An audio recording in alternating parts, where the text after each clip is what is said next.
The Secret Diary of Cameron Baum. Saturday Cont. Paige screams and collapses on the floor. Has she been shot? No. I heard no gunfire and the police officer's weapon is still holstered. The sudden change in this man's demeanor is extraordinary. One moment he was threatening us with arrest. Now he is all concern for Paige's well-being. Are you okay, miss? That was a nasty fall. Did you hit your head? You scared me. I thought the killer had come back to murder us. Easy now. Careful, don't rush it. Paige is helped to her feet. You mind telling me what you two girls are doing? Didn't you see the tape? You're not supposed to be in here. It's okay. I'm a reporter, see. She hands over her press ID. The police officer examines it. Paige Bartlett, that's you. Yes, this is my friend Cameron. We live right nearby. So you thought you'd play Nancy Drew and crash an official crime scene. This ID doesn't give you permission to break the law. Outside the pair of you. Once on the right side of the police tape, Paige pleads anxiously. You're not really going to arrest us, are you, officer? Friendly, Pete Friendly. Officer Friendly, seriously. Go ahead. I heard all the jokes 100 times at the academy. No, it's a nice name, it suits you. Right, Cameron? Actually, no. A more appropriate name would be Officer Scowley, or Officer Button-Wear-Not He's Not Wanted. However, this might antagonize him, so I merely smile and nod like a good little girl. I should book you both. You might have destroyed valuable evidence. We didn't, I swear. We just had a look round. Officer Friendly nods noncommittally. He is a tall, broad-shouldered man with close cropped dark hair. His mirrored sunglasses display tiny reflections of us. Are you the investigating officer for this case? Paige asks. I'm just a beat cop. Detectives Hudson and Sanchez have this one, or did till it was taken from them. I know about that, some branch of Homeland Security. Does that happen often? Sometimes the FBI or the DEA will take over a case, but even the feds keep us in the loop. These guys, nothing, nada. No one's too happy about it down at the station. You think Detectives Hudson or Sanchez would talk to me if I visited the station? Gina might. That's Detective Sanchez. She's a good sort. Known her a long time. Don't know Hudson. He's a transfer from Palisades Division. Cool. Paige explains how she hopes to be a top investigative journalist someday. That's fine. Just don't go snooping around where you're not supposed to. I won't, I promise. I've worked this beat for 5 years, and it used to be a pretty respectable area. Sure, a few derelicts use the park at night, but long as they don't throw their empty bottles at traffic, we mostly let them be. The bangers stick to Venice Beach and Hollywood. Now we have a fire and a double homicide on the same street. I forgot about the fire. Do you think they're related? Probably not. There's some doubt it actually was arson. These Koreans were importing counterfeit electronics. Cheap, useless crap. Theory is one of the batteries overheated and set the place alight. The radio transmitter, attached to his uniform, crackles into life. All officers, Code 1014 Monk Street. All officers, Code 1014 Monk Street. 10-4 dispatch, on my way. Paige says, Code 1014. That's a prowler, right? Right, I gotta go. Don't let me catch you round here again because next time you won't sweet-talk your way out of a booking. We watch him leave. Paige says, he was nice. Friendly officer friendly. She giggles. Did you see the size of his muscles? Hubba hubba, I wouldn't mind taking down his particulars. More giggles, I've no idea why. Do you think he liked me? I thought there was a glint in his eye. Mirror shades, I explain. Duh. I definitely felt something move. You know, down there. Giggles. Does she mean an earthquake tremor? I look down. No, definitely no earthquake where I'm standing. Possibly a localized tremor. Very localized. Come on, let's go. Where are we going? The police station, silly. You heard friendly officer friendly. He said Detective Sanchez was a good sort. Come on, what are you dragging your heels for? It's not like they're gonna arrest us for asking questions. Santa Monica Police Station is situated on Olympic Drive, not far from Tongva Park, where I occasionally walk snowy. A low single-story building that looks more like a fishing bait shack than a place of law enforcement. I follow Paige inside. Almost immediately, a red warning icon begins to flash in my HUD and my right hand begins to tremble. A software glitch brought about by the sudden proximity of armed police officers, what humans would no doubt describe as a stress-induced ailment. Do I feel stressed? Some part of me must. I am surrounded by armed police, and John would be extremely upset if he knew. The math isn't hard. We pass through a waiting area populated by people either there to report a crime or waiting to be processed for committing one. I keep my malfunctioning hand thrust deep within my jeans pocket. A desk sergeant sits behind a low wooden counter, a human barrier to the partitioned offices beyond. He regards us with curiosity, our sunglasses, low-cut halter tops, and skinny jeans that hug our butts seemingly out of place here. I hope he doesn't think we're hookers. Ladies, what can I do you for? Paige smiles broadly, her white, perfectly even teeth a tribute to her father's chosen profession. She launches into a version of why we are here, mentioning the crime scene and officer friendly while skillfully avoiding the fact that our trespassing almost got us arrested. She shares with John an ability to spin lies as half-truths and half-truths as fact, although John does this with rather less hair flicking. The desk sergeant seems to grow bored with the torrent of words and turns to the office behind him. Hey, Gina, couple of twinks out here want a word with ya. Gina, Detective Sanchez, shrugs and beckons us forward. Wait a second, the desk sergeant says. You two gals aren't packing, are you? Oh no, Paige assures him. I hate guns, honestly. You can search us if you like. Don't tempt me, Blondie. Go on before I change my mind. The squad room is a large open-plan office space dotted with wooden desks and chairs. Half a dozen policemen are working here and all look up to stare at us, doubtless intrigued by the desk sergeant's cry of twinks. My hand is now trembling uncontrollably. Fortunately, most of the men's attention is directed at Paige's all too obvious charms. For once, I am grateful to be the mousy anonymous one. We appear to have interrupted Detective Sanchez while she is eating lunch. There is a can of 7-Up on the desk amid bald fast food wrappers. It seems she shares Mia's misguided notion of a healthy diet. Detective Sanchez indicates we should sit down opposite her. We do so. I push my misbehaving hand between my legs. With any luck, people will think I'm merely playing with myself. Detective Sanchez is an attractive Latino woman in her mid-30s. She's wearing a dark jacket over tan slacks. A white shirt is open at the throat, revealing a small silver crucifix. She might be considered beautiful, but for a livid pink scar that runs from just below her left eye to the base of her jaw. So what can I do for you girls?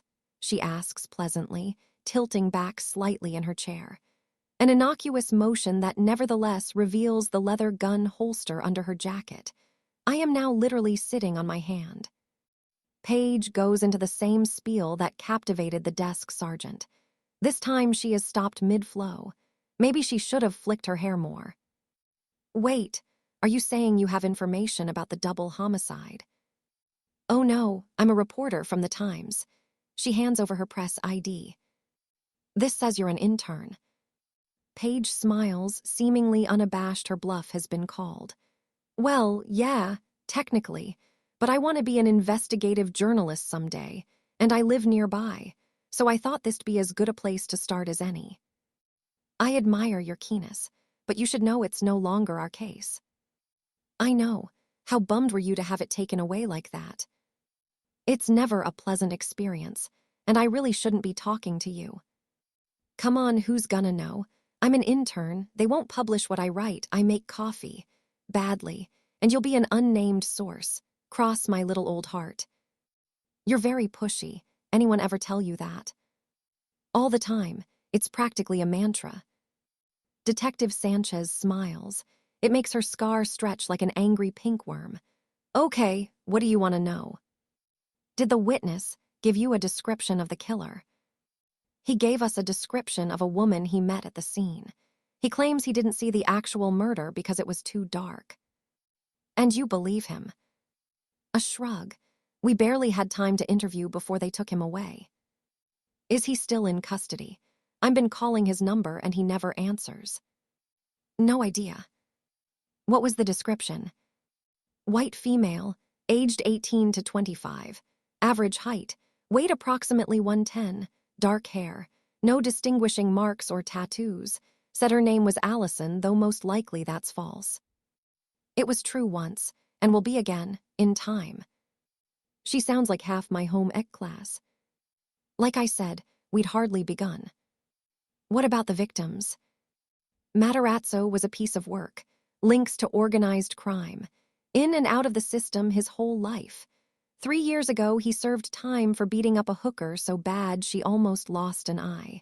Claimed she stole his money. She said he got violent when he couldn't get it up. Get what up? I ask. Paige giggles. Oh, that. Maybe she killed him for revenge. Nice try. She odd 6 months ago. If he's an habitual abuser of prostitutes, then maybe one of them fought back. That's very smart, Paige, is it? You sure you want to be a journalist? Seems to me you've got the makings of a decent cop. Oh no, thanks, but I hate guns. Good for you. Too bad more Americans don't think like that. Make our job a lot safer. So you think that's it? One big flaw in your argument, the other guy, D'Amato, a pro bodybuilder, 6'3", 250 pounds and knew how to handle himself. How's a girl that size take down a brute like that? Baseball bat, or maybe she had her pimp do the dirty work. Okay, if it's a hooker's revenge then how come Homeland Security are all over it like a bad rash? Were the Vics linked to any terrorist organization? They were assholes, but as far as we can tell they were all American assholes. Yeah, we've certainly got our fair share. You're very quiet, Detective Sanchez addresses me. You got a question you want to ask. I think for a moment then say, how did you get that scar? Cameron, you're being rude, Paige hisses. No, it's okay. Detective Sanchez gives me a cool, appraising stare. 2 years ago, my partner and I were part of a raid on a meth lab. One of the tweakers had an AK-47. My vest took most of it. Not all, as you can see. I was lucky. My partner took half a clip to the head. We buried him 4 days later. That answer your question? I nod. Thank you for explaining. The phone on the desk rings. Sanchez, yeah, okay, be there in 5. We stand up to leave. I can't stop you girls from snooping around. Free country and all that. Just remember, whoever did this is extremely dangerous and utterly without mercy. Tell me something I don't know. We make our way back through the waiting area. A large man sat on a bench and, smelling strongly of alcohol, lurches to his feet and makes a grab for Paige. See here, sugar tits. Let me show you a good time. Paige screams and struggles free. The man makes a grab for me. You'll do, skinny. I grasp him with my good hand and throw him across the room. He hits the opposite wall and rebounds, landing on a wooden chair which breaks, sending him sprawling to the floor. A policeman enters the room. What's going on in here? He tried to molest me, Paige stutters. Damn it, Mel. You looking to spend the day in the drunk tank again? Wasn't me. It was the Jews, them's to blame. Still singing that old tune, huh? Right, drunk tank it is. Once outside, Paige walks away at a brisk pace, forcing me to alter my stride pattern to keep up. She has both arms wrapped around her body as if hugging herself to keep out the cold. Odd. It is a perfectly clement day. Finally, after walking several blocks, she stops to face me. Okay, what the hell happened back there? What do you mean? You threw that man across the room. No, I didn't, I lie. I saw you. He was intoxicated and off balance. I gave him a shove, and his momentum and body mass did the rest. Yeah. A human memory is different from a cyborg. They have no instant recall, no ability to freeze frame every moment and examine it at leisure. Already, I can hear the uncertainty in her voice as she doubts the veracity of what she has just seen. She laughs. This is gonna sound crazy. For a second there, I thought you might be the killer. I force myself to laugh. Do I look like Gina Carano? Paige smiles and I know I am home free. Not unless Gina Carano went on a crash diet. Sorry, you're right. He was drunk and all over the place. And did you hear what he called me? Lucky Spencer wasn't here or I'd never hear the last of it. You don't care for that nickname. Duh. I make a mental note never to refer to Paige as Sugar Tits. It's a more colorful nickname than the one bestowed on me. Skinny Baum? I think not. We resume walking, this time at a more sedate pace. I can't believe you asked about her scar. Cringe much. It was all I could do to stop staring at it. I bet it hurt like hell. Pain is preferable to death. And what was going on back there with your hand? You were sat on it the whole time. Cramp, I lie. Are you sure, girlfriend? It looked like you were diddling yourself. Pretty embarrassing to get arrested for doing that. Embarrassing, no bloodbath, yes. I think I'll drive over to Inglewood and see if I can get this Lisicki guy to talk. You want to come with? I decline the offer. If Joseph Lisicki is Diamond Joe, he would recognize me instantly. Bloodbath, etc. Okay, I suppose I can go by myself. He's not dangerous, right? He's the witness, not the suspect. And I've got a can of mace in the car. If he tries anything, I'll mace his ass. His ass? Aren't you supposed to aim for the face? This is hilarious, apparently. Who knew? John is furious when I recount the events of the day. I told you to make friends with the girl, not almost get yourselves arrested. And what if there'd been an artist impression of you? What is an artist impression? The police use an artist to draw a likeness of the suspect from the witness description. The description was too vague to be of much use. At least you had the sense not to go to Inglewood. I'd sure like to know what happened there. Should I call Paige on the telephone? Not today. She might get suspicious if you seem too eager. Think of a pretext to visit her tomorrow. What is a pretext? An excuse, like taking her a gift. Remember how she brought us fresh vegetables? A gift. Yes, I know just the thing. Sunday. I walk the short distance to the Bartlett residence. I am carrying the pretext for my visit in both hands. Mia and Snowy helped me wrap it, though Snowy was completely useless and soon became entangled in sticky tape. I knock on the door and Doug Bartlett answers. He is a handsome man in his mid-40s, dressed today in dark chinos, white Lacoste polo shirt and yellow rubber gloves. Washing the dishes, he explains, inviting me inside. I prefer doing it by hand rather than use a dishwasher. Better for the environment. And you like the environment. Only one we've got. How are you, Cameron? I inform him I am tolerably well, leaving out the bit about all systems being nominal. This sounds weird. And your mom? Also fine. Do you know we go jogging together? Remarkable athlete, your mother. It's almost as if she has a tiny motor inside her propelling her along.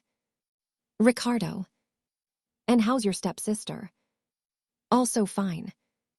Lovely girl. It's adorable how she talks to that dog, as if he can actually understand what she's saying. Perhaps he can. Stranger things have happened. Yet I hear the amused skepticism in his voice. Like the majority of people, he believes animals have only the most rudimentary intelligence. I have heard John speculate that people have to believe this, or else they would feel guilty about killing and eating them in such vast numbers. What's that you have there? A gift for your daughter. How thoughtful. It's great you two have become friends. This Sookie girl is nice enough, but I can't help thinking she's a bit of a bad influence on Paige. Sometimes when they've been out together, her clothes smell like cigarettes and alcohol. And as for boys, Sookie is, a skank. Something like that. Do you have a boyfriend, Cameron? Yes, his name is John. Isn't that your brother's name? Oops. This is a different John, I lie, and we hardly ever do anal. Doug Bartlett's face reddens to a curious shade of pink. This is most likely an allergic reaction to the latex in the gloves, a fairly common allergy. He should get that looked at. I climb the stairs. The vase with the scented flowers is gone, replaced by an orchid plant. Bummer. Orchids have no scent and the flower resembles the alien's face from Predator. Not very welcoming. I open the bedroom door and find Paige having some sort of seizure. Then I spot the telltale white wires of an iPod. She is dancing to music only she can hear. I tap her on the shoulder, and she screams and leaps in the air. Cameron, you frightened me half to death. Couldn't you knock? I point out she wouldn't have heard me. Yeah, well, next time wave a flag or something. I make a mental note to bring a flag with me next time I visit. Possibly the Dominican Republic. Very colorful. I thrust out the pretext. For you. A present for me. Ooh, what is it? Tell me, tell me, tell me. A pair of Louboutins, size 10, to replace the ones that died. No freaking way. She tears off the wrapping paper. They are Louboutins in my size, however did you find them? I have experience in tracking things down. Do you like them? I love them, thank you so much. The salesgirl said they rarely stock this size, and when they do, the transvestites and cross-dressers usually snap them up. God, trannies and pervs. I'd feel insulted, but I'm too happy. Paige sachets up and down wearing her new shoes. I sit on the bed and broach the subject I have come here for. So how was Inglewood? He total bust. Lisicki was fine until I told him I was with the Times, then he slammed the door on me. I kept knocking and knocking, but he wouldn't reply. Then some creepy old guy living next door told me if I kept making a noise, he'd kick my ass. Bummer. Yeah, well, Spencer's agreed to come with me tomorrow. Lisicki will open the door for him, and then I'm just gonna barge in and refuse to leave until he's given me a more accurate description of the killer and what really went down that night. A more accurate description of the killer. I stand up. I have to go. Already, you just got here. And now I'm just leaving. I hurry away from the house. There is no time to lose. Paige's plan might just succeed. I have seen for myself how persuasive she can be face to face. If she recognizes me from a fuller description, there will be no laughing it off as mistaken identity. Time to pay Diamond Joe a visit.